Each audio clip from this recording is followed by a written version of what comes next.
Hello and welcome to another episode of The Average EV. Today I'm at the IONNA Rechargery, I guess you would say, here in Scranton, Pennsylvania. Let's get into it.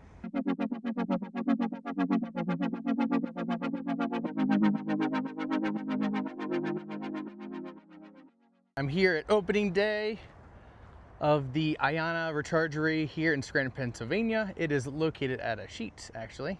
There it is, Sheetz.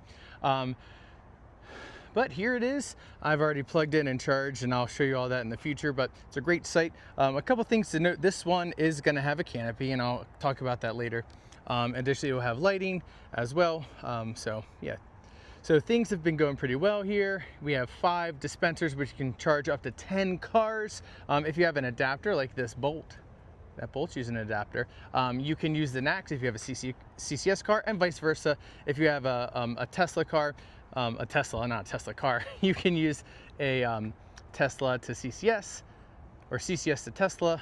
So I'm just confusing myself at this point. And then you can plug in. So anyone can charge anywhere if you have the right adapter or go to the right charger, whatever you want to do. So we have these Alpitronic Hypercharger HYC 400s.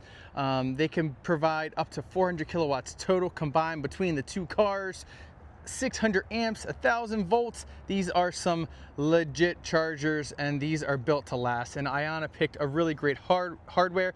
These are tested over in Europe and have been used, and honestly, I can't hear, I've only heard good things about these, so I'm very excited that they chose these. Now, like I said before, they have the NACS adapter. Let me show you that. Here it is, and this is the Amphenol NACS plug. There it is. And then I'm trying to read the stuff on there. Yes, 600 amps, 1000 volts. Good. And then we've got over here, let me walk a little bit. I'm trying to like not get people in the video because I know people don't like being on video. So I'll go over to my charger. We've got the CCS.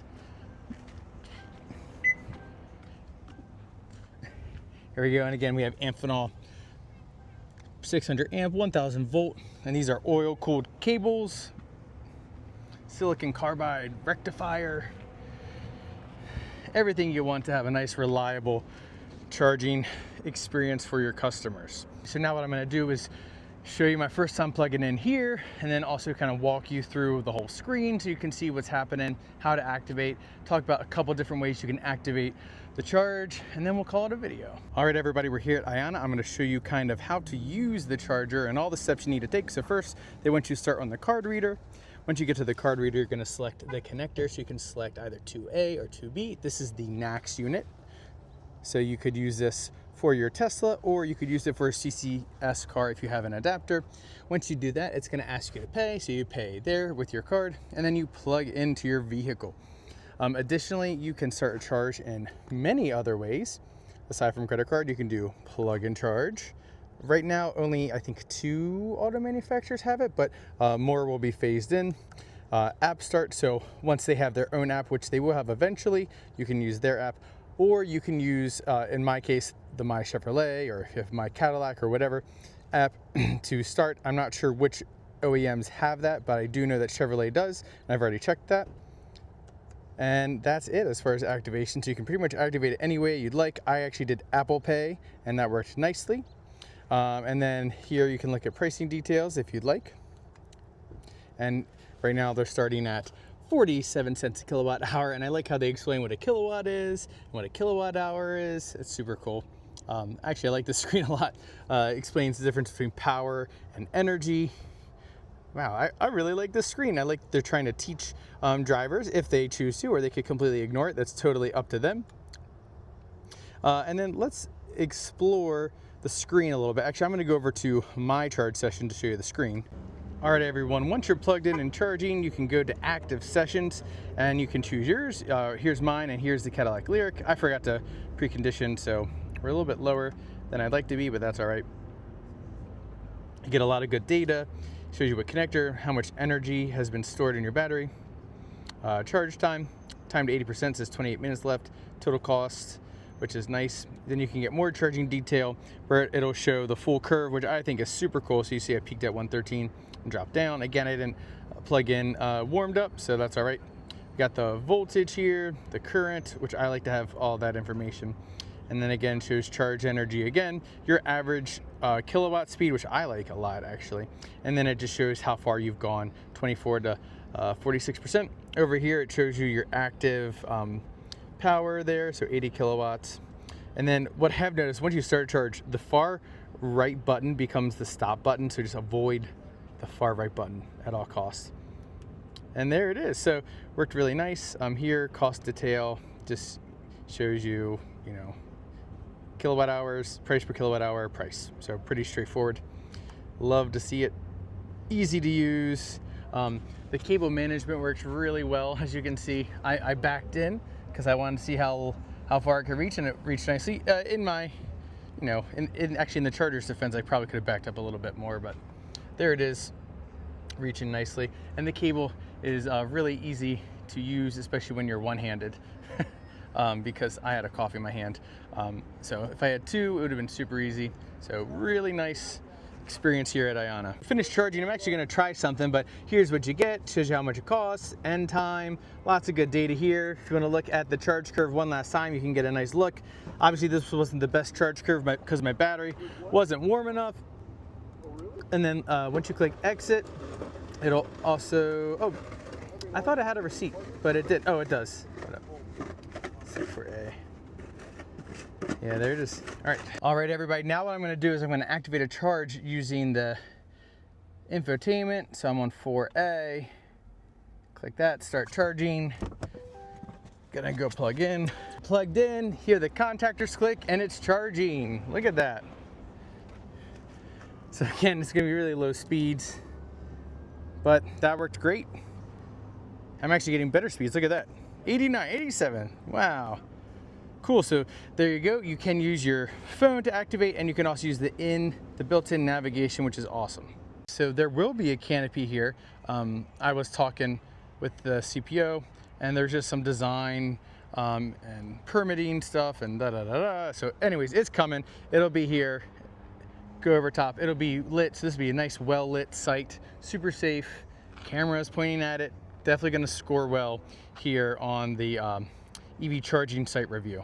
All right, everyone, I just want to go over a few things in the car. So first off, IONNA isn't showing up yet in Google, but it will eventually. So no worries there. It'll be nice because it will automatically add it to charging stops. I'll make sure I add it. However, it is in the infotainment.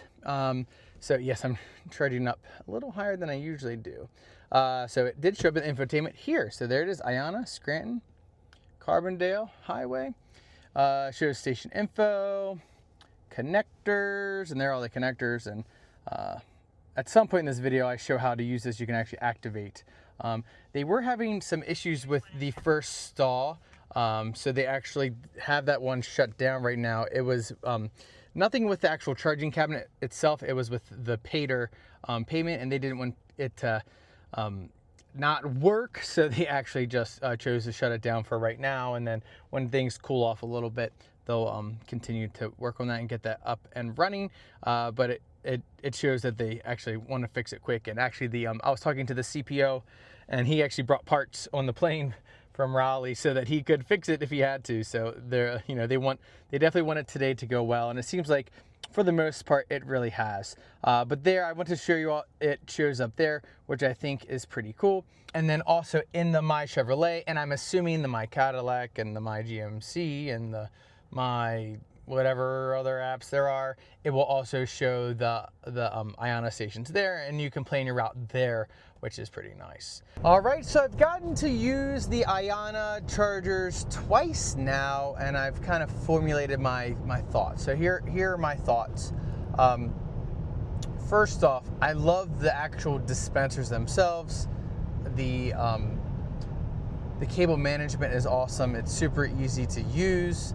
At that particular site, navigating around the bollard can be a little awkward, but it's not like the end of the world. It's still usable.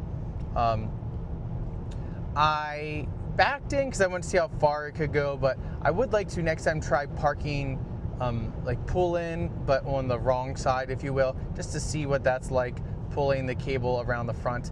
That probably would be the better option instead of backing in, because I could just not pull all the way forward. And then actually, maybe in that case, the bollard would have helped a little bit, because the bollard will, you know, keep it from hitting my car. But whatever, it works either way.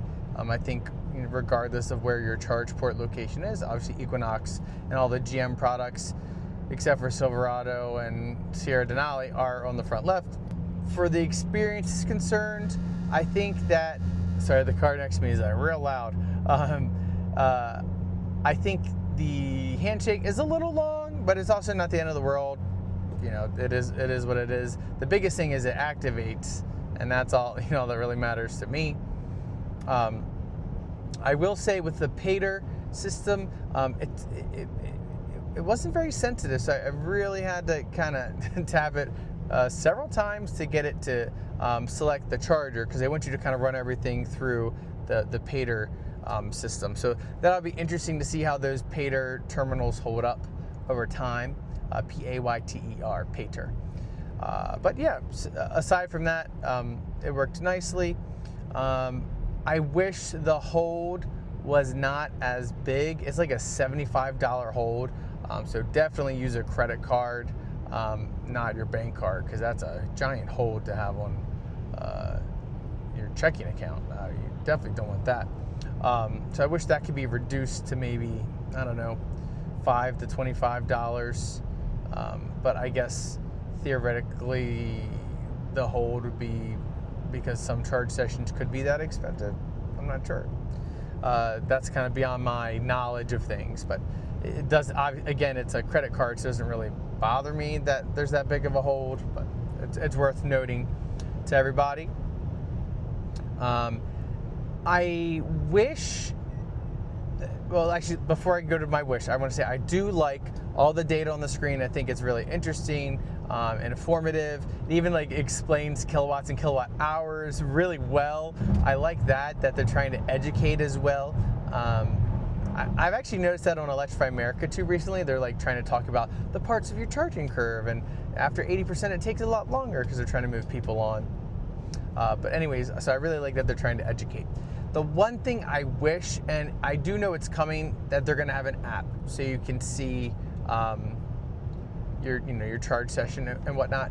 But I wish they had a system kind of like the Kempower units, which I actually have not used yet. I've only ever seen people use the Kempower units, where you can scan a QR code and then your session details will pop up in a browser on your phone. Because you know, it would be nice to walk away and be able to see the charge session. If my car had a good app, like the Chevy app is really not good, and all the other GM product apps from what I hear are the same, it's just cumbersome to refresh, and it takes forever to refresh for me to really track the charge on my built-in car app. So I do wish there was some way that you could see the charge from afar without having to use your built-in app. Obviously, like I said, they have their app coming. That'll solve the problem, but for now, that's just a reality. Aside from that, the pricing is probably the last thing I want to talk about. It was 47 cents a kilowatt hour, which is not bad. That's less than Electrify America. It was 7 cents a kilowatt hour more than I paid at my 2 stops I took to come up. So it's not terribly more expensive compared to Tesla, but in some places that is more expensive than Tesla. So I don't know if that was just the price for that site and they'll do different prices at the different sites, or how that is going to play out. But I think it's a fine rate. Anything over 50 cents is I typically don't want to pay. So I want to stay under that. And if there's a membership, like I would do a membership once they scale. Obviously, it's not worth getting a membership if they're not readily available. But they will have to, I'm sure, eventually figure out pricing in comparison to Tesla and be competitive with Tesla. But right now, I think it's a good starting price, especially without a membership. So yeah, those are kind of my big thoughts about it. Again, a really good experience for me. Everything worked fine. There was the F-150 Lightning that plugged in and there was some kind of issue, but they got it squared away. Obviously, the company is in its infant stages and they're in their public beta, so they're going to have learnings like that to kind of build upon their initial rollout and make it more improved for future EV drivers who use the IONNA charging network. So yeah, that's that. All right, everybody, so that's it for this video. Super excited for IONNA and the future they hold. Obviously, they're gonna have to prove themselves. Reliability is super important. Being able to scale up their operations to places that people want to use, but I think they have the backing, and I also think they have the passion from their executive team and also all the manufacturer partners to make it happen, because honestly, they need it to happen so that their EV sales can be successful and so EV adoption can continue to expand in the United States. So I hope you all enjoyed this video. If you haven't already, please remember to give a like, a subscribe, hit the notification bell, and I will catch you all next time.